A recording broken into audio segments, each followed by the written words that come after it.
Hi, my name is Kevin McDonald, and I'm declaring my independence. Independence from what? Why, negative thoughts and energy, of course. Chief among them, hate, division, and fear. You see, I know that we're all one, and together we can solve any problem, save our planet and each other. Please, join me as we come together as one and choose a better way to be. So now, let's begin with my independence report.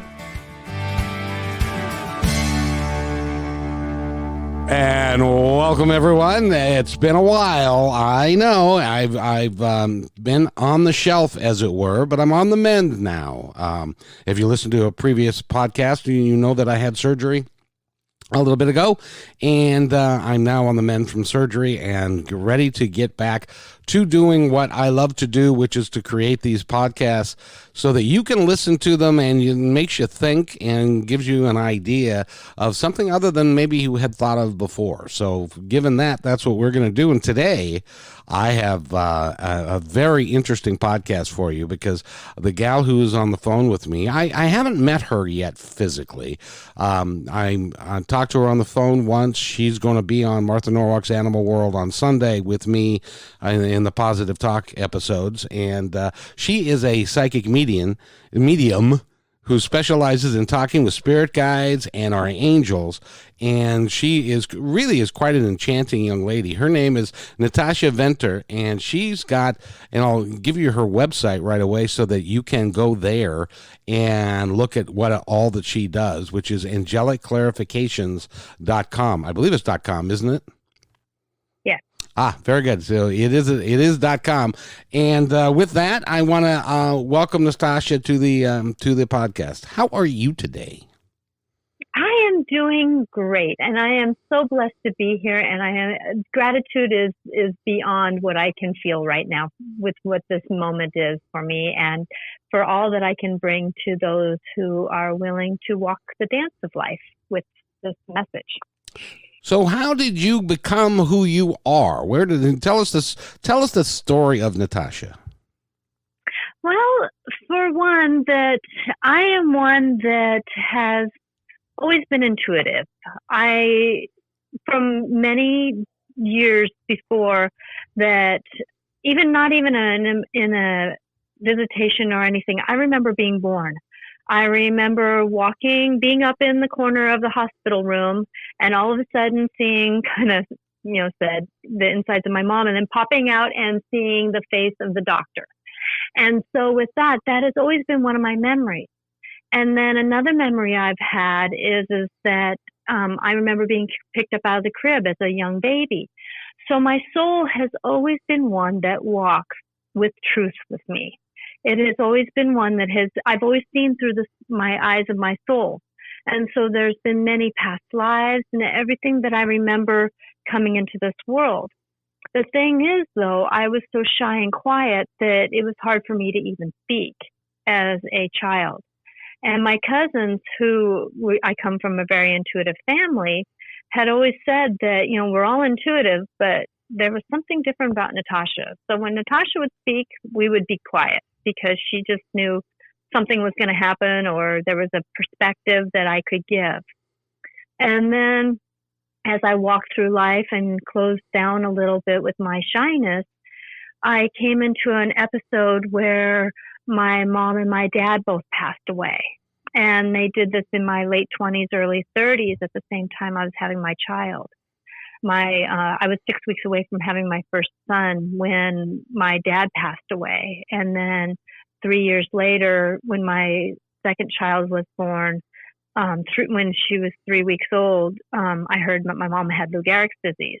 Oh, dear. And so with that I've always had this awareness of things coming through. Yet the passing of my parents, as grief does, and as we walk through grief, breaks us open to be our true selves if we allow that dance.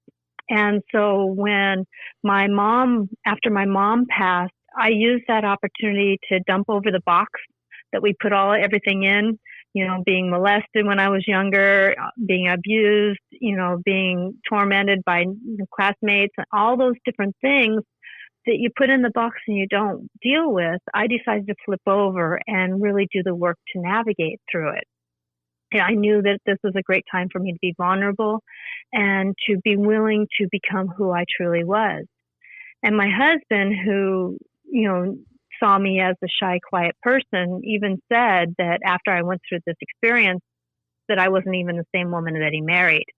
I became someone who was willing to speak, willing to do. And then shortly after that, I was pushed to go to Hawaii and do Doreen Virtue's angel therapy practitioner course. With that I've always been able to know spirits were around me. I always knew that things were around me, yet this journey gave me the voice to be able to do this professionally. And I was grateful for that. And then 6 months later, I went to her mediumship course to help me be able to have a microphone in my hand and to trust more truer with what I was hearing. So with that the difference between me being intuitive and a lot of others is that I trust what I see, what I know, what I am, even since I've been born, within reason of just the journey of being human. If that makes sense. Absolutely. My human has had to catch up with my soul. And I feel like right now I'm at this meeting of us in the Y of the road of this is the time for me to be who I am to be. Now, how did you get by or get past the shyness? Because a lot of people carry that with them forever, and it's hard to break out of being shy. How did you do it? Well, how I did that is that I knew that the only one that can change me was me. And so with that I knew that me standing in the corner and the party was going on around me, that it wasn't going to do me any more good being that person. And so one of my mantras is that I'm going to practice being who I want to be. I want to practice who I imagine myself being. And with that helped me to really practice. Even if I took 3 steps into the room, I was practicing stepping into the room. If I practiced one time going to talk to somebody I didn't know, that was one of my practices. I set myself short goals, knowingly or unknowingly. I can't remember. That was over 20 some odd years ago. There's that dance of how can I be a little bit more vulnerable, I want to call it, and trust that the only one that I can be is who I am. And then 2 years ago, I really had to kick in the pants to really get myself out there. And I had a situation that it reawoken a lot of my childhood fears, disappointments, sadness, repetitive patterns. And I really got the mantra, how I perceive myself is how others perceive me. Oh. And I'm going to repeat that again. How I perceive myself as how others perceive me. Well, that's different. A lot of people won't go there and say that. They'll say things like, "Well, people perceive me differently," or whatever. And what gave you that knowingness? I get these knowings, and that's why I'm a personal awareness coach, and that's what that wording came to me, because I observe life. One of my mantras is, what is this here to teach me? Whenever something comes up, good or bad, what is this here to teach me? Our first conversation that you and I had, even, I was observing while we were talking, where am I supposed to learn from this? Where am I supposed to go with this? What am I supposed to do with where I'm going to go? And so with that I'm always in that standing into the learning phase of life. I'm tired of lessons. I'm into experiences. What is this experience here to show me, be with me? And I understand that when I go back to that saying, how I perceive myself, if I perceive myself being shy, quiet Natasha, who's not willing to trust the voice that I am, then other people are going to know that I am shy and not willing to speak a truth. It's true. Speak something that is willing to step out. It's me being able to, if I'm in the grocery store and I'm walking by and my head is down and I'm perceiving myself as shy, then the person walking by me is going to say, she doesn't want to talk, does she? Or she's kind of off, or they'll get mixed emotions from me, mixed feelings from me. It depends on if they're tapped into emotions or mind or whatever they're tapped into. So with me, if I walk around the grocery store and said, how I perceive myself is somebody who is willing to practice the person of, I'm just as important as somebody else. We all have stories. We all have drama. We all have something that has happened in our lives. So if I perceive myself as just one of those people who has a story, who has experiences, who has knowings, who has negatives and positives, things that happened, things that didn't happen, that I can stand with my head up a little bit higher. And if I walk with knowing without ego, then I'm going to walk with my trust that I am somebody who's willing, and how I perceive myself is just somebody who's just as valuable as anybody else. Let's talk. No one is any more valuable than me. And with that helps me to practice. There, I'm going to go back to practice being who I want to be, which is more valued in myself.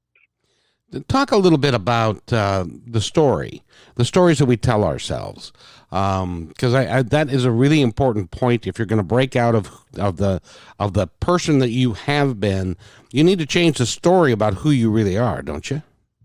Yes, and that is where the mind. And if I can take a minute here and do kind of a side note, that in my belief system, I have a belief system in all things.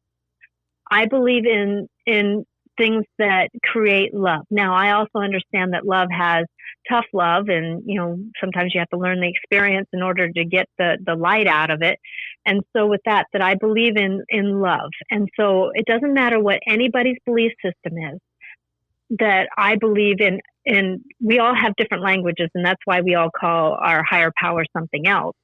That with what I believe in is that we're always getting things in our lives to teach us what we're supposed to do. That is a given. We're always going to have experiences that help us practice what we're going to do. So with that I'll give you an example of after I got this situation where I had a wonderful person who decided not to be my roommate anymore in a trip to Spain. And this wonderful gift that this person did is that she decided to move out. And it wasn't always the nicest way to do it. It was a human way of doing it. Yet at the same time, I cannot fault her for having her experience. She needed to move out for her reasons. What it triggered in me, which is my responsibility, is that it triggered a lot of my childhood things. So I thought, okay, here it is. I'm getting triggered. Time for me to navigate through some of this. What do I want to keep? That shy, quiet Natasha who was picked on as a kid. Am I going to be that person anymore? Well, I had to think about it and talk with her and say, no, not really. I'm not that person anymore.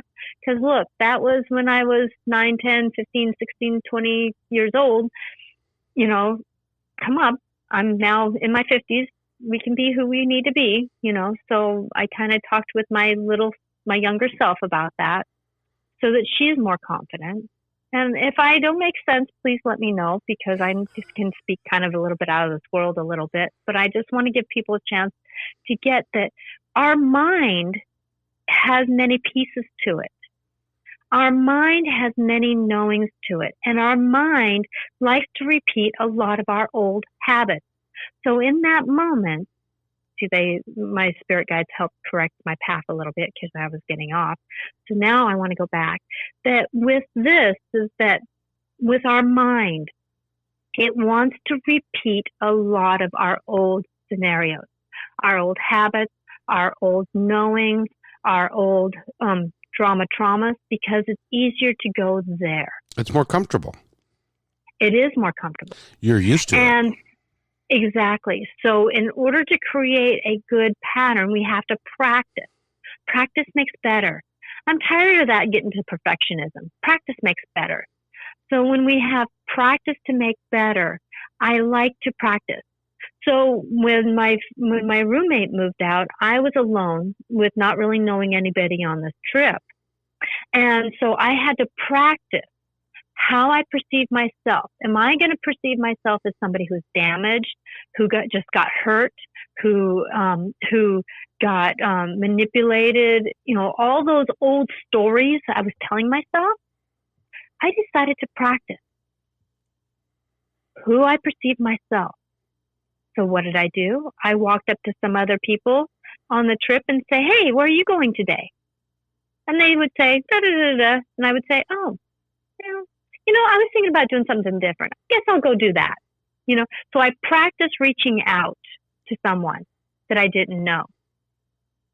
So then I perceived myself, oh yeah, I practiced that, didn't I? I got to the point where I can talk with somebody who I didn't really know. And then I practiced a little bit more, and I practiced a little bit more, and I had my vulnerability. That is the key. Many people think that vulnerability is a negative, that it's a weakness, that it's not anything that can give us strength. But I have an understanding that when we're working through the practice, being vulnerable and being vulnerable with ourselves, other people don't need to know my story. Did other people know that my roommate moved out and I whined and cried about it? No. But what I did was I was vulnerable with myself, saying, okay, today I'm going to practice going to dinner with somebody that I don't really know and having a conversation. That takes a lot of guts all by itself, because you see, it does. You grew up in a situation where you were shy, you were harmed when you were a child, and when your roommate moved out, it's almost like, okay, that's more of the same, and but instead of validating the story that you had been telling yourself for years, you created a new story. That's kind of unusual, don't you think? I think that it's something that we all have the empowerment to do. Do we think about doing that? No, because a lot of us don't believe that we can just start new at any minute. It doesn't mean that I'm going to change being Natasha, blonde hair, blue eyes, 5 foot. No, I'm not going to change that. But I can change waking up, or I can change, kind of like the other day when I came downstairs in the morning and both my husband was grumpy and my cat was attacking my legs, and I went, wow.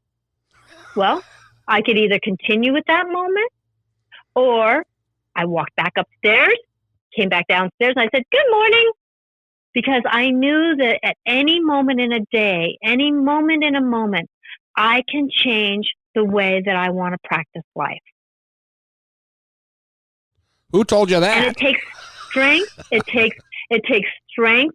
It takes willingness. It takes, I can't tell you who really told me. I just get these little whispers in my mind, and it gives me an idea, and I go with it because I trust. And there again, like I've said, that the difference between me and a lot of people is that I trust. So when I got that image of walking back upstairs and coming back down, I didn't bother with who told me. Could have been Archangel Michael. It could have been my higher self. It could have been my spirit guides. It could have been my dad. It could have been anybody, because my dad helped me out a lot on the other side. It could have been anybody, but I didn't take the time. I just knew that was going to help. And it did, because it gave us all a chance to start over. Where did you get that trust factor because here's the thing, okay? Because a lot of people will say, I get these inner voice things, but they can't be right. I can't, and so they don't follow their instincts. I can't tell you how many times I've gotten a message that says, you might not want to do that. And you do it anyway, and then something bad happens. And that's always a problem. So how did you get to the point where you could trust without fear? I guess that there again is the word practice. I practiced trusting when I didn't have to have anything lingering on it. I.e., like if I was told to take a right instead of going left to going to work, If I had time, I would take the right. Even if it was just going up and around the corner, because sometimes I know that for me in my energy field and what I know about myself being the spirit person that I am, that many times I'm asked to help Mother Earth by going to a certain place on her planet. Sometimes I need to go around the block. Sometimes, going around the block, I saw the deer that I meant to see that, gave me the message to be gentle with myself. So there's different reasons for that. But at the same time, though, when I couldn't practice, I went to work and took the left and went off to work. So that whenever I had the time, I would practice and listen to that inner voice. And like I tell people in their sessions, many times that I say, practice when you're driving behind somebody, practice and ask if that person, ask the question, inner voice of my higher good and my higher light. That's the thing. It has to be the higher light and the higher person and the higher good, because the mind's going to be the mind. The mind is the voice that says, you can't do that. Why are you doing that? That's no good for you. Where your higher self and the higher good and your spirit guides are always going to be, you know what?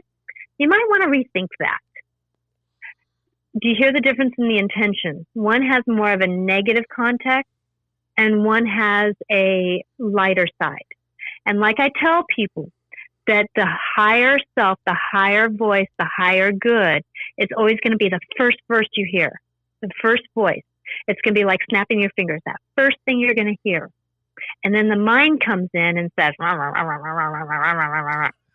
And so I have chosen to practice and listen to the first voice I hear and not my mind going, rah, rah, rah, rah, rah, rah. And so with that, trusting that. So going back to the car, if you're driving in the car, you can say to is this person going to take a left or right or going forward? And the first thing you hear is, oh, he's going to go forward, but he takes a right. Oh, I was wrong. Am I going to judge myself for that? Nope, I was wrong. And that's okay to be wrong occasionally. It is okay because it's called life. And maybe, like I told you, when you asked about the timing of your surgery, I said at this minute in time, this is what I'm going to get, that you're going to have it in June. Well, I was wrong because things change and things can change in a heartbeat. The other person in the car in front of you might be human and decided at the last second, oh, I forgot I needed to go da-da-da-da-da. And he was going to go forward when he checked in, but at that second later, he decided to take the right because he changed his mind and had to do something that he forgot. So you never know why things happen. But the thing is, though, it's practicing.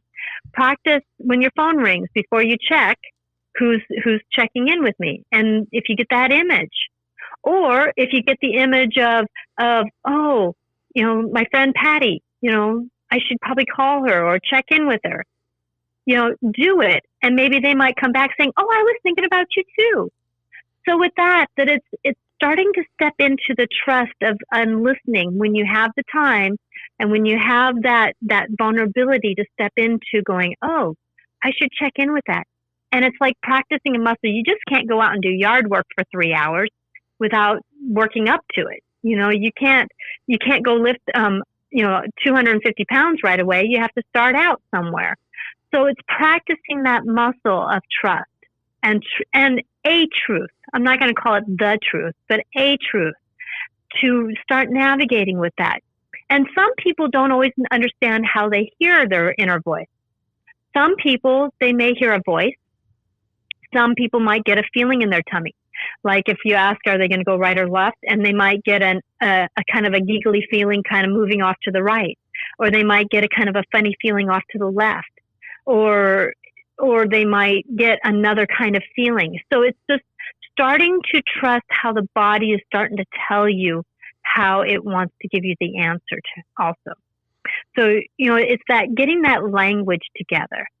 And I have had much practice with that language to know how to navigate some of these questions and what are some of these scenarios.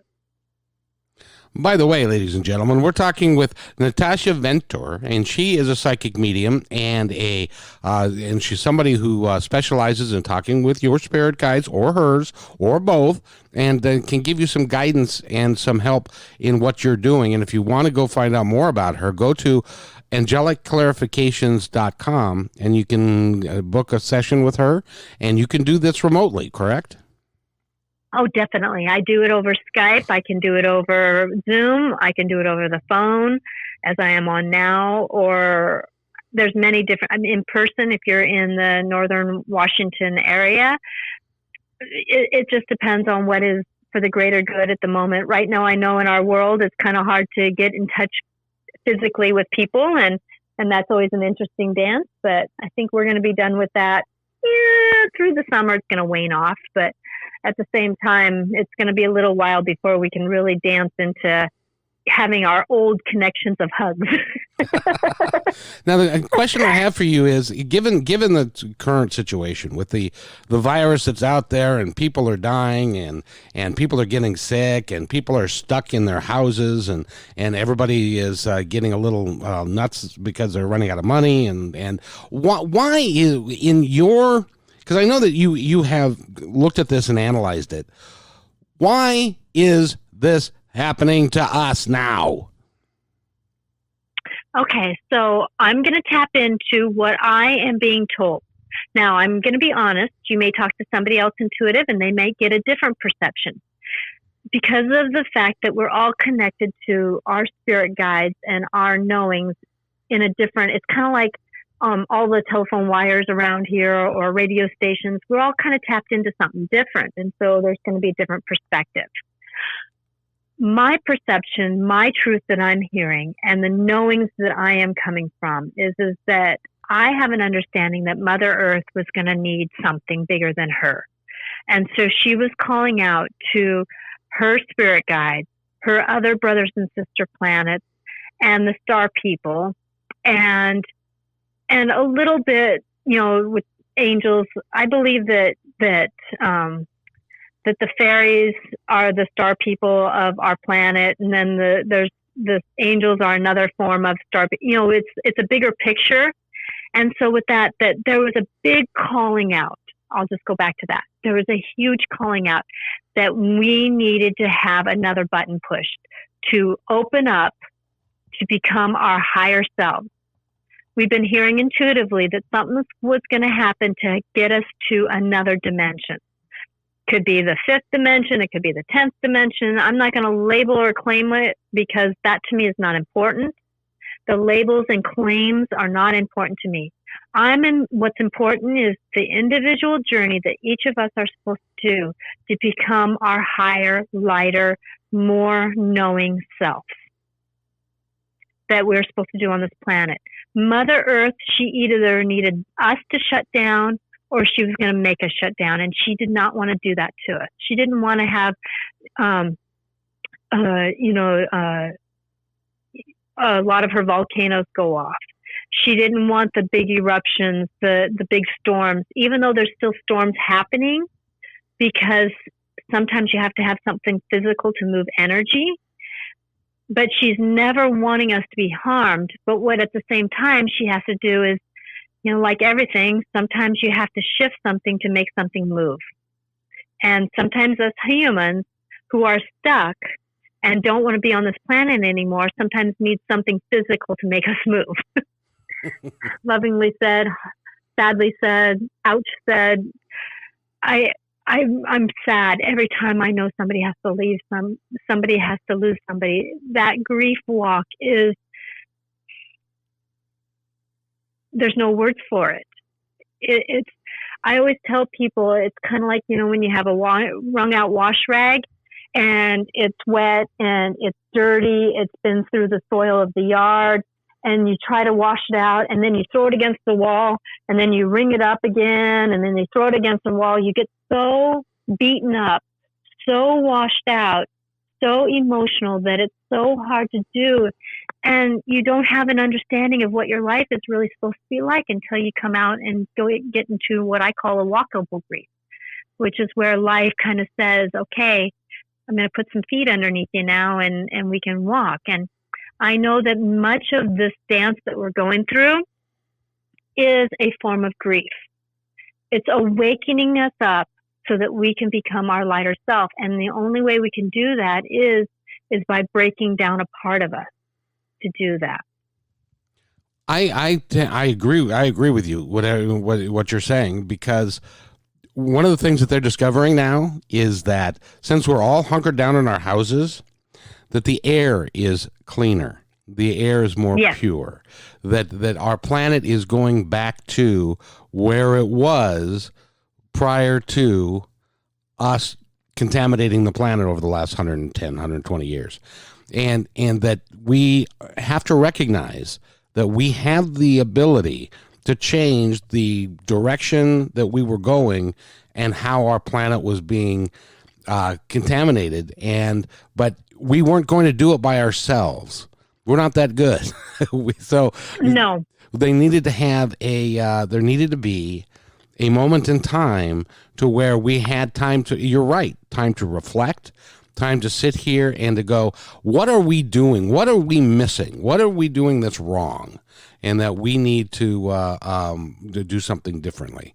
And I'm hopeful that we're going to come out of this understanding the differences that we need to make in our world so that it can continue, because it can't continue the way it was going. And I think Mother Earth knew that.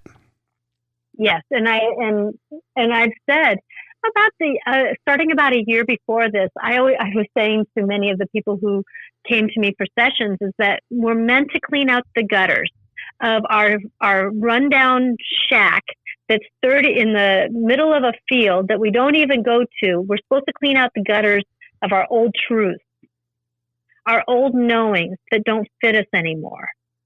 We're supposed to clean out those things. So, like, I'll give you an example. If we grew up in a religious family and that much of that religion that was in the church didn't call to us anymore. It didn't fit the life that we were supposed to lead now. But yet some of that truth of our higher power did fit. So what we may need to be called to is let go of some of the religious of the church and the protocols and come into the spirituality of what the higher power really wanted to give us the message to. And so cleaning out some of the old, cleaning out that, of a lot of the truths that our parents had.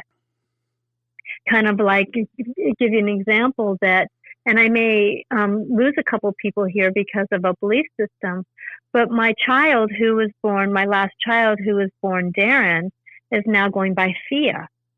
And my husband, who came by this honestly, who has parents who I love them to all pieces because they are them, are Midwestern, military, Lutheran,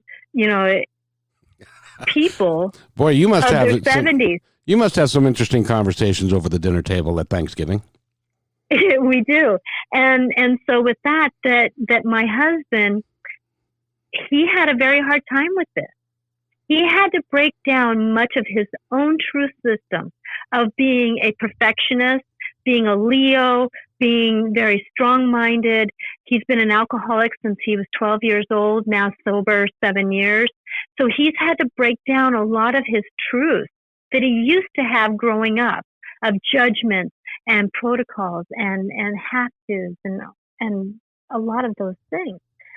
And so with that now he's lovingly seeing the bigger picture of knowing that he can't control what our child does, but what he can control is how he loves our child.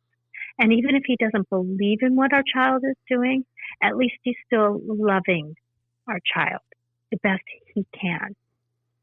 That makes any sense? Oh, absolutely. Well, you and so sometimes we can't. Sorry for interrupting here. That's all right. But I wanted to continue this for a few seconds here.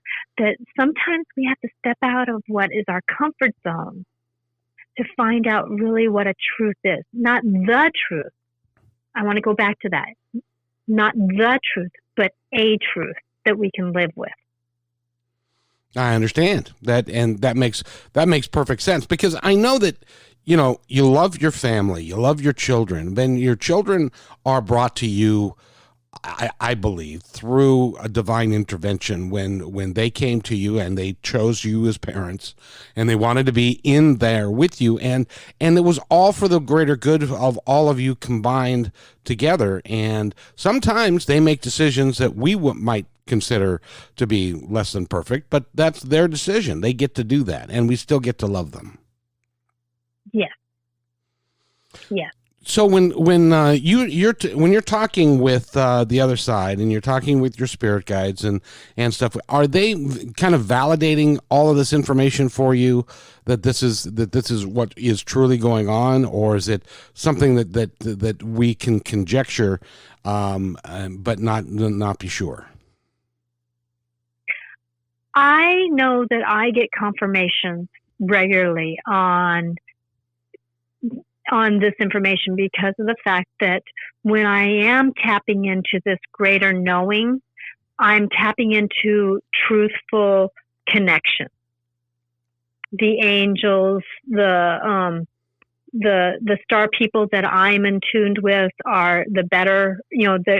Everybody has negatives and positives in any beings. Kind of like you have Archangel Michael and then you have Lucifer, but he's still an angel. So you're going to have the shadows and the lights and everything. But I check in with light and love beings for truth. And I know Mother Earth, I'm very connected with her. And so she's told me a lot of how, what this truth was. I have ideas of how this virus started. But at the same time, I'm not worried about how it started. I'm more conscious of the journey that we're supposed to go through, which is how to break open, go through the grief process in many ways of, not being able to go to the normal restaurant that we go to, not being able to get the things we want in the grocery store.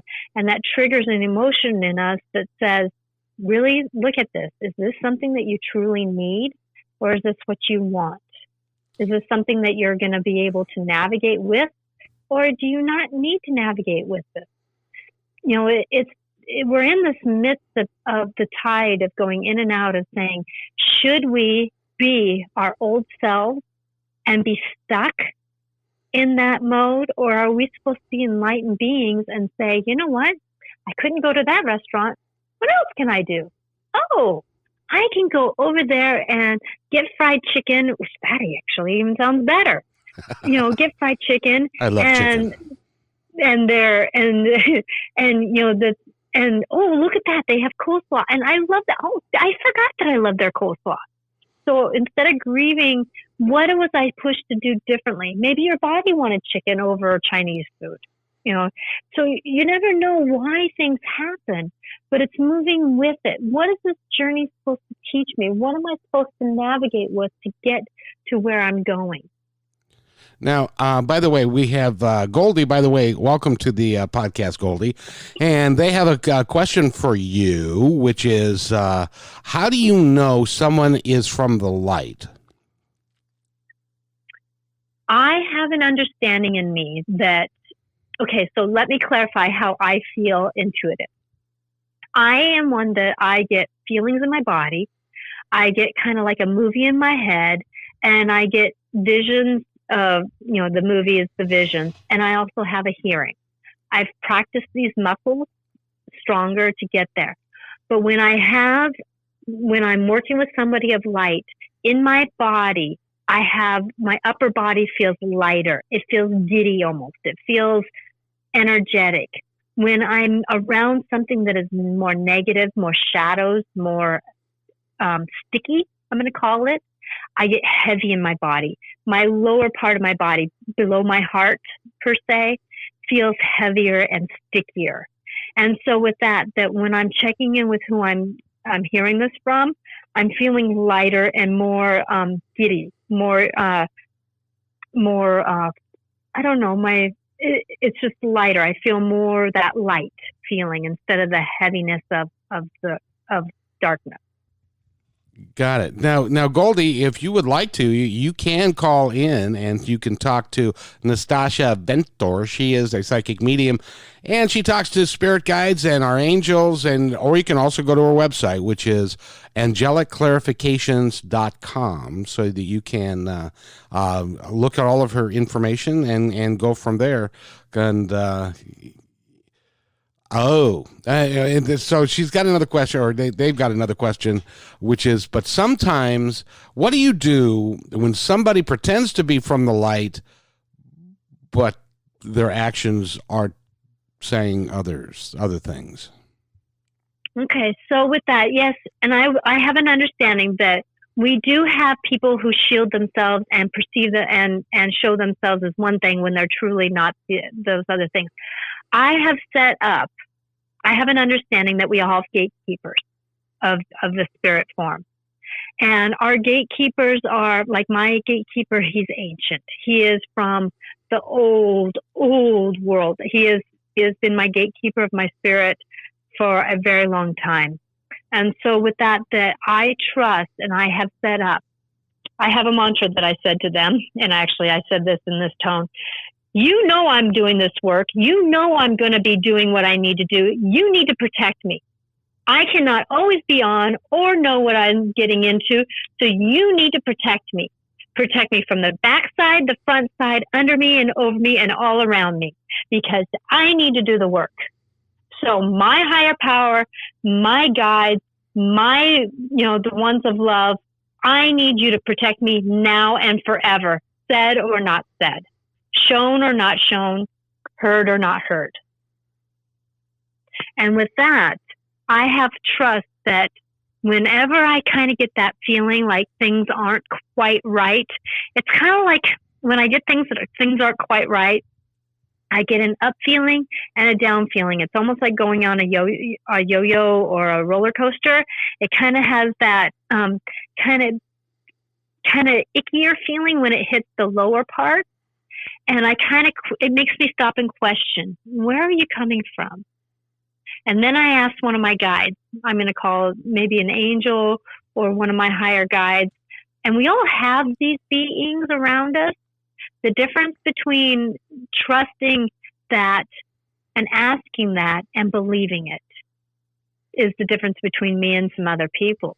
That I know that my guides are going to tell me, yeah, that's not a truth that you need to hear. Sometimes I'm wrong and I end up hearing it and it ends up leading me somewhere, but that journey that I was on taught me something and I needed to learn it. So sometimes that wrong is not always wrong. Right, exactly. But we do hear. So it is setting up that we need to trust the team. Now, if you believe in angels, which I'm going to do a disclosure here, angels don't care what you believe in. They don't care if you're, what belief system in humanness that you're in. They're here to help you. They have no belief system. They want to be here for your health and your light. Archangel Michael, he's a great guardian. If you call in Michael and ask him to help guard you, he's a gift that way. And when you can trust that what you're feeling and what you're hearing, there again, going back to practice, you're going to get to where you feel when things are more right or wrong. And I'm not going to call it right or wrong but that's the language that a lot of people want to hear. Right. Sometimes things are more better or a little bit more rougher. It's just, there's nothing right or wrong. My roughest times, my mom, with the year I had a new baby, a 4-year-old, my husband started a new job, sold 3 houses, bought one, alcoholic, and then my mom was dying of Lou Gehrig's disease in the midst of it. That, there was a lot of wrongs that happened in there, but I could tell you that journey was my journey to get me to where I am today, and I like who I am today. And that is really, honestly, that is how the journey of our life is designed to go. I've had lots and lots of people who know me and know my story will say, boy, that was like an old bad country music song. My dad died, my dog died, my wife left me, I lost my house, declared bankruptcy. All of those things happened. But at the same time, it was a continuation of the journey that I had begun, which I'm continuing here. And by talking to people like you that can shine a light for others about how they can live their lives a little bit more authentically, believe in who they truly are, and to do really good. I got another question for you. And this is again from one of our listeners who, do you think being a medium is a blessing or curse? That's actually a really good question. Is it something that I know from where you are now, I think I suspect it's a blessing, but when you were younger and you didn't really embrace it, was that different for you then? Actually, it was. I grew up in and for me to go into my house, my house was a portal. So, and my grandfather passed away in the basement. And I grew up in a very busy house. Your grandfather passed away in the basement? Yes. Oh my. And then my parents bought a house from my great grandma and my great grandfather. So my grandfather passed away in the house. But whenever I would go downstairs to go to the bathroom, all I heard was, because there was so much static in the house. And so for me, being the shy, quiet Natasha that I was, I had a hard time stepping into my empowerment. And this is the difference between it being a curse and a blessing, is that many of us stand at the doorway of truth, of trusting ourselves, of being vulnerable enough to say what's on the other side of the door, the metaphorical door. So when I decided to say, I am enough to know that no matter what happens around me, I'll be okay. I had to come to that knowing. No matter what happens around me, I'm going to be okay. Well, and with that I started believing that no matter what I was going to hear, no matter what I was going to do, and this was something that I knew, but I didn't know. This was a knowing that came to me with honesty in my right mind, or just something that I just felt. But I felt protected. And so as I became more understanding that the spirits in the house were just people who were there before, they weren't there to harm me, I became more secure in dealing with them. When I decided that the spirit man who would come to my doorway and peer around the corner, that he was just checking in on me instead of trying to scare me. And so I practiced trusting myself that I was going to be okay, that I had the strength, I had the protection. At that time, I didn't know it, but I felt that protection. And with that I would just keep practicing being stronger and stronger and stronger. So I would say, yes, it was a hindrance, not a curse, but a hindrance when I was younger. And that's probably why I was so shy, is because I had so much energy around me that I couldn't decipher it well. But as I became older and more knowings and more walking and more truth that I've gotten into, I had the understanding that they're just spirit, that they're there to help me. And I can tell you that I had a best friend my whole life. He was a spirit guide. His name was Peter. And he walked with me. He was my best friend. I grew up on a block that I didn't have any friends either. So I only had him to play with half the time. I was an only child, only grandchild. So I had a very lonely childhood. And so Peter was my best friend. A lot of times we would walk down the street talking together. So I knew I had something of light around me. And come to find out later, probably about 10 years ago, I found out he was St. Peter. So with that, it was like, no wonder I couldn't steal or drink or anything like that. But St. Peter is my guide. So we have these things that we know, but yet sometimes we're afraid to walk through that door and understand that what's on the other side is actually more knowings to get us through what we're going through. We stand at the doorway in fear and in fright and in comfort, even though it's uncomfort, instead of saying, you know what, I'm willing to be a little uncomfortable and willing to walk through to the other side of the door. Kind of like when my husband decided to get sober.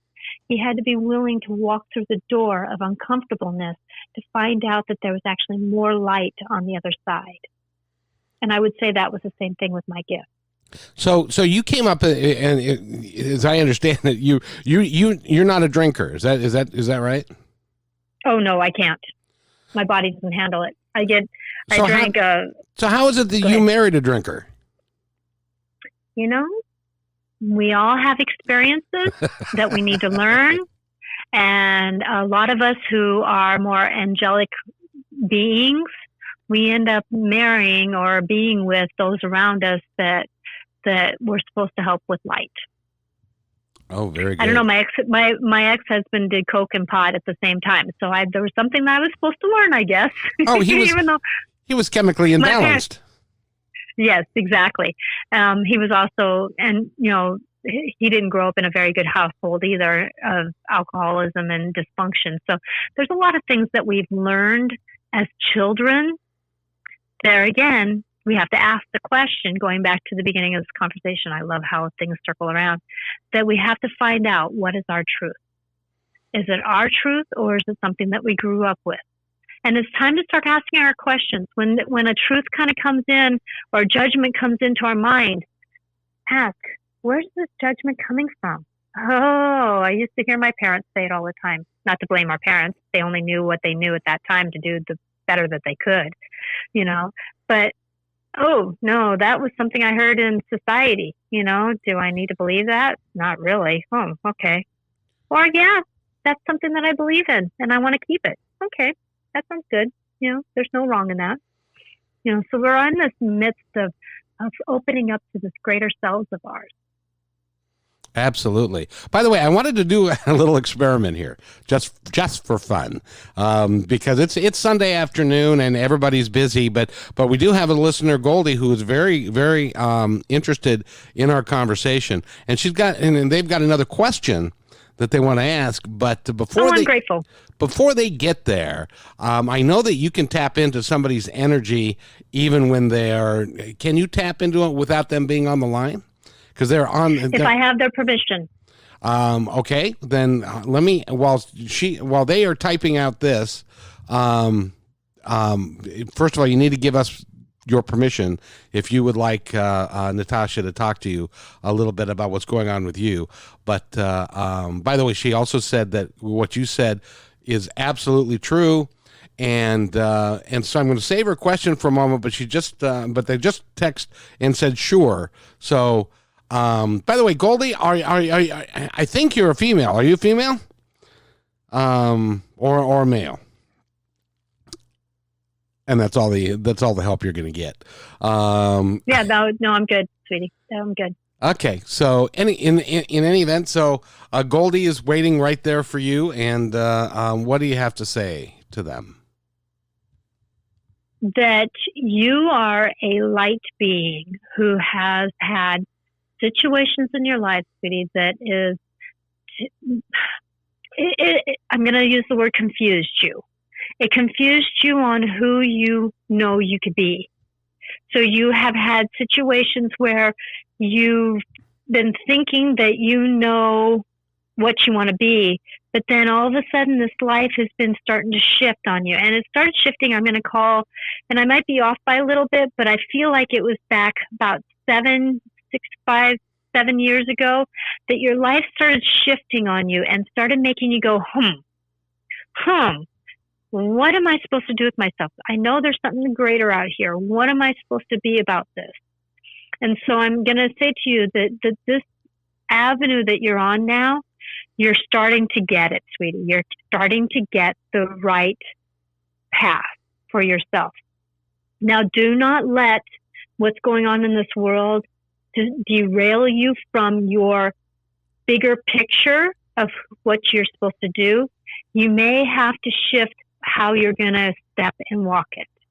In other words, like if you felt like you needed to open up a restaurant, maybe you were supposed to support a friend and you co-open a restaurant instead of yourself. So how to do it, you may have to shift how you're going to do it. And do not make a decision right now. You're collecting information. You're going to have to really start asking those questions like I've mentioned in this podcast. What is this here to teach me? What am I supposed to learn? Where am I supposed to go with this? And start listening to your body about you get knotted up in your tummy, don't you? You have a hard time with digesting food because you listen to how you feel about people and feel about situations. So with that, trust your gut and ask your gut, what is the yes answer? Do you get a flitter in it or do you get a heavy feeling? What is the no? Do you get an up feeling or do you get a low feeling? It doesn't matter what the answer is, but trusting that and keep getting that same answer, you can start getting clearer answers about what you're supposed to do in your life. And so if you can trust that dance about how you're starting to navigate, you're going to have to be willing, sweetie, to be a little bit more vulnerable than you are. And I mean that as a strength. Vulnerability is a strength that we can all step into. And trusting that vulnerability gives you the chance to listen to your body a little bit more and trust what the universe is saying. You also work with the fairy kingdom, I hear. And so start listening more to what the birds and the animals that you get in contact with. So in other words, like if you have a cat that walks in front of your path, if you want to just Google what is the intuitive message of cat and see what that message is for you. Or like I mentioned in here about driving out of my way and get a deer. Well, the deer means about being gentle with yourself and keep walking forward, listen to your instincts. And it happened to be a female deer, so it means more feminine energy than the stag or the male, which is more self-empowerment. So you can see how things kind of walk that way. You also have birds that interact with you, so check in with what birds are talking with you. Crow has been very interesting lately because there's new magic coming into this world. So step into the light of the message instead of the negative. Sometimes your old habit, sweetie, has been that you've been tapping into the negative messages of why is this happening instead of going, oh, my job ended. Guess what I get to do today? So look at what you can do instead of what life is not doing for you. Does that help? Well, Goldie said true. So to what you were saying, and they said yes. So you've been very helpful, and we appreciate you, Goldie, for popping on. And I'm great. They had a question, and I want to go back to because I think this is something that is affecting this person a lot, and that's when there's so much energy around you. Do you feel sometimes restless or irritated? Yes. Okay, so I'm going to have a mantra for you. Okay, I love this mantra. I work in an elementary school as my day job, and how the universe wants me to help out with others in my work, and so I understand energies. They actually had me running the lunchroom for a little while. That was kind of interesting, manipulating energy. So with that, there's a mantra for you. What's yours is yours. What's theirs is theirs. And what stands between you is what you choose to believe. I choose to believe it's an angel and a pink color. So whatever you choose to believe in. I'm going to say it again. What's yours is yours. So whatever energy, whatever being that you have is yours. What's theirs is theirs. So whatever kind of day that they're having is theirs. And what stands between me, circling around me, is what I choose to believe in love and light. And with that mantra, that gives permission that anybody can have the day that they're having, but I don't need to worry about it. And like I said, many of us work with that third chakra, the solar plexus chakra, the third one. And that chakra, if you take it into its basic sense, is about how do I feel about others. So many of us, our third chakra is too open. And so we're not saying, what's yours is yours. I love you. I cherish what you're doing. I can listen to you. I can empathize with you. But remember, your stuff is your stuff. Mine is mine. And so using our ears instead of our feelings, tapping into people, sometimes we can shift how we they tap into us. Sometimes we're too open. It's like an open window. Sometimes we need to close the window. We can still see through it. We can still be interactive with it, but does that mean that we have to be open? We can be closed. Does that make sense? So with that we're tapping into, we're too wide open sometimes to people. And we need to say, social distancing, 6 feet. Your energy needs to stay 6 feet back, please. You can be 6 feet forward, but your energy needs to be 6 feet back. And that's the responsibility that we need to have with those around us. And if I can, I'd just like to add one more thing, and that is this, Goldie. There is a reason why you picked this time on a Sunday afternoon to get on Podbean, to find this live podcast, and to listen in. There's a reason, and that reason was brought to you by your higher self. It was not an accident. There are no accidents. So no. With that, I hope that proves to be helpful to you. And if you want to talk more with her, you can by going to angelicclarifications.com, and her name again is Natasha Venter, and you can set up a session. As a matter of fact, she's got a special going on right now. Tell us about that. Actually, for right now, and I'm going to extend it. I had it until the end of April, but I'm going to do it until the end of May because I understand what we're doing here in this world is shifting a lot. That I have brought my prices to $40 for a half an hour and $60 for an hour. And please let me know if you're interested, if you've lost your job and that kind of thing, because I am interested in helping people work through. And so still get in touch with me because we can work something out. But that is my fee. But at the same time, I understand that sometimes we need to have a conversation before we talk about things. And I want to open that door up that this is about the bigger picture than it is about navigating our dance of, oh, can I or can't I? Still communicate with me because you never know.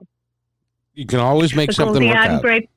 Yes, Goldie, thank you for trusting, and I'm grateful that you were willing to ask. That's part of the vulnerability is being willing to ask, and I'm so grateful that you were willing to ask and speak out. Good job, sweetie. Good job. And I want to add something here because you said that you have a gatekeeper, and I know there's a gal that I worked with for many years. Her name is Kim Miller, and she is and she's a psychic medium as well. And she also had a gatekeeper. His name is Samuel, and Goldie continues on. He says, "You're the first live medium that I spoke to." And so, you have made, Goldie, you've made a switch here, and you've been brave enough to get on here and to talk about it. And that is isn't that a cataclysmic shift, Natasha? It is one of the bigger shifts that we can do to trust that guidance and trust the vulnerability that, oh, maybe I'm supposed to hear this.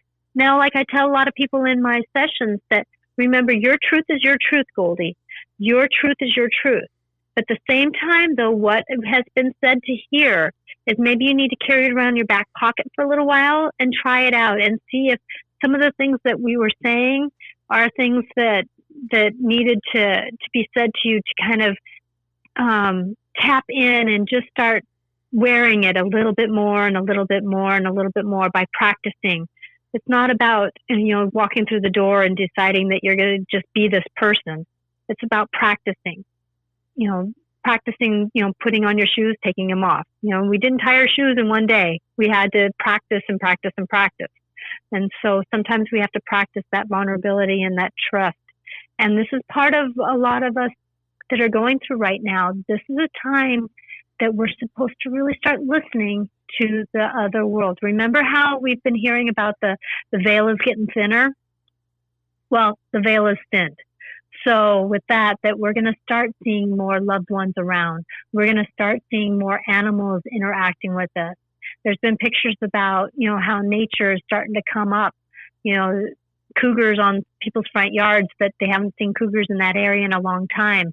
We're going to start seeing a lot of these animals and a lot of the different spirit realms, because our veil is starting to thin, because we're going to start trusting a little bit more, and we're going to start respecting a little bit differently ourselves and them if we choose. And I, for one, choose. So it's a great adventure that we're all on. And even though some will look at it in a very negative light, it is still an adventure. And the people who have passed on, the people that have been sick, it's an interesting dynamic of what's going on, but it's all to benefit us. Yes, it is. And I want to, if I can step something in that's kind of off balance, or not off balance, but off track here a little bit, I want to make a disclosure that those who humanly feel like that their loved ones are alone when they pass, I can guarantee to you that they're not. They have loved ones, they have angels, they have guidance, they have many spirit realm around them. Actually, many of them are going home to parties. And so with that they always have something with them of light and love to help them cross over. I have a little story about that, if I can. My father, who was on his deathbed, and I had spent a lot of time with Kim and other psychic mediums and other people of that realm, of that genre, that had all said to me that you're never alone when it's your time, that it's like a big party, that everybody's getting together. Well, my father had lung cancer surgery and subsequently had a stroke. He could not speak. He could not swallow. His right hand, his wrist was dead, but he could raise his arm. And my sister and I were standing there next to his bed. He could not speak, but he was looking up at the corner of the room at the ceiling. He raised his right arm and started trying to speak to someone that was there. Those were the people that, and this is the day before he died, these are the people that were coming to comfort him, to take him home. That's why we are never alone when we pass. Exactly. And you know, some of our loved ones are going to go a little bit easier. To give you an example, that my dad, I walked into the hospital, and he passed away as I was walking into the room. So in a way, he waited for me to get there. He didn't want to go alone, and I wanted to help him. I sat with him as he passed. Where my mom, with Lou Gehrig's disease, and if anybody knows about Lou Gehrig's disease, your muscles start going away. So your heart still beats, but yet the stomach muscles go away, so you don't have any breath. You can't get breath. So a lot of times your voice is very mute, very low, very soft, because you don't have the stomach muscles to push the air out to create sound. And so many a times that last 2-3 weeks before she passed, that she couldn't hardly speak. I couldn't hear her being next to her. Well, I was in another room, and a week before she passed, she yelled out, "You're not taking me. I'm not going." And I said a minute ago, "Oh, yeah, Mom," because I knew that she was on her last weeks. Her body was breaking down. She was basically non-existent. She was in so much pain, and I was praying for her to go, and they were there to take her, and she told them, "I'm not going yet." And a week later, almost to the day, she finally left. And I had to be outside walking around the yard. She wouldn't leave with me being in the house. So there again, our loved ones sometimes need to be alone in order to pass. Not everybody wants the loved ones around when they pass. Sometimes they don't want to burden us with that. And so sometimes our souls make these situations happen around us to comfort the scenario that we need to do to pass. Do you know right why? Or wrong? Do you know why I want to be alone when I pass? Because I've been told, and I've never seen anyone pass, but I've been told that your bodily functions tend to relax when you pass, and I don't want anybody to see that.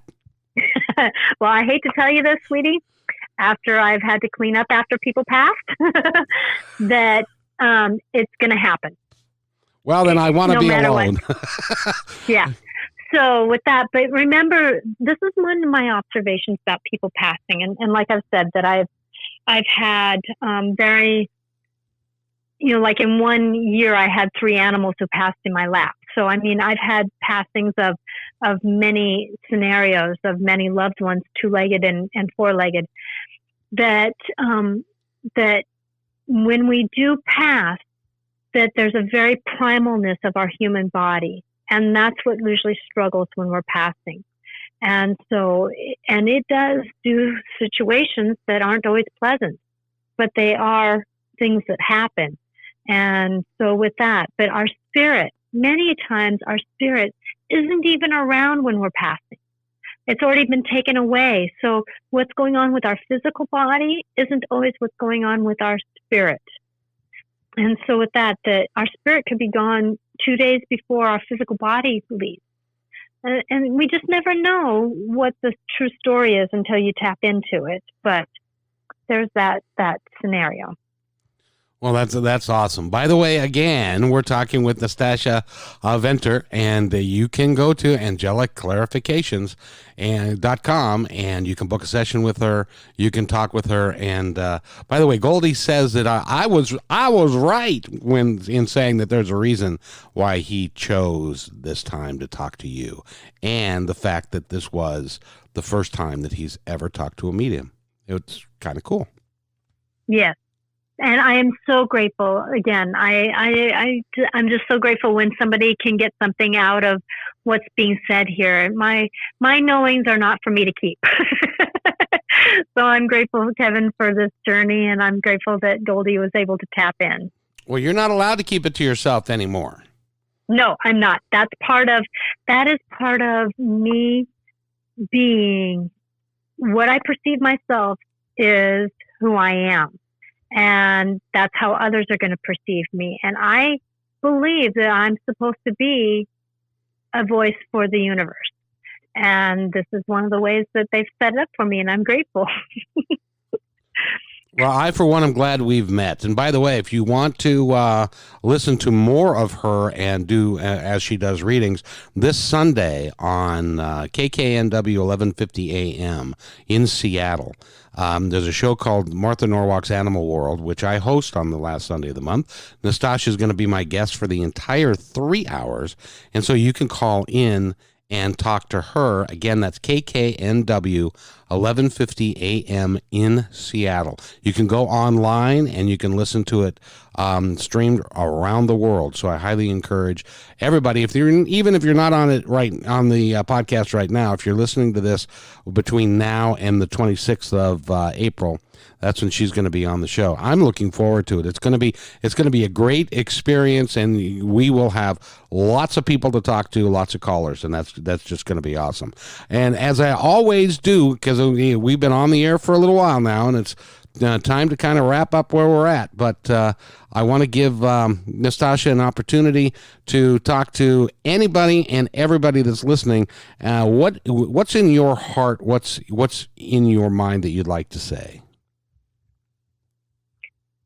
So there's something that is coming to me that the universe would like me to tell to all.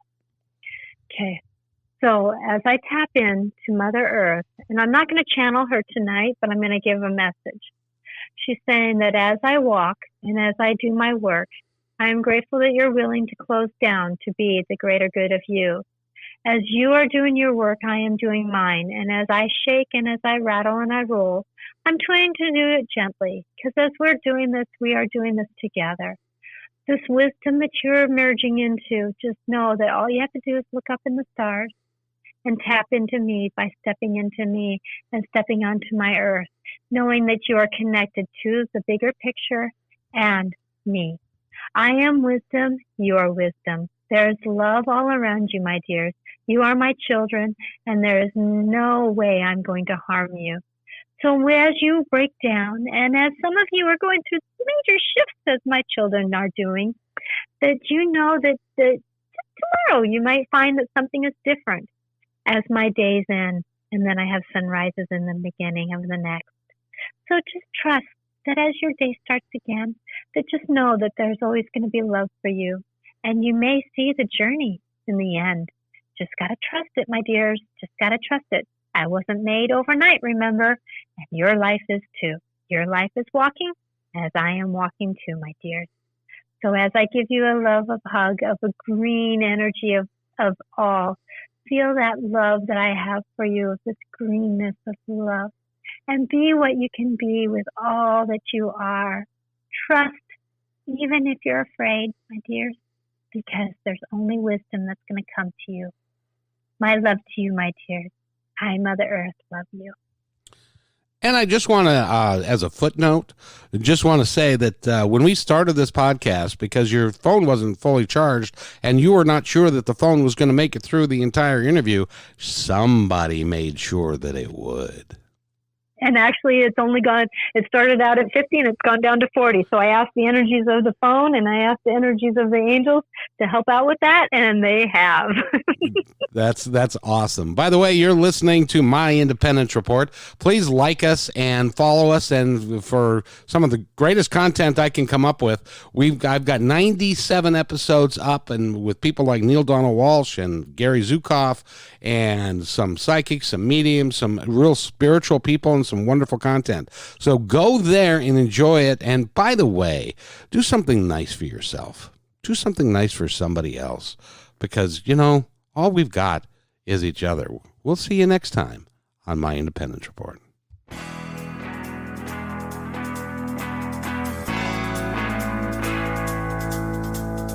Hey, and thanks for listening to this episode all the way to the end. Hey, pretty cool. Hey, don't forget to follow us so you can receive regular updates and new posts. And remember, take care of each other, because each other's all we've got. See you next time on My Independence Report.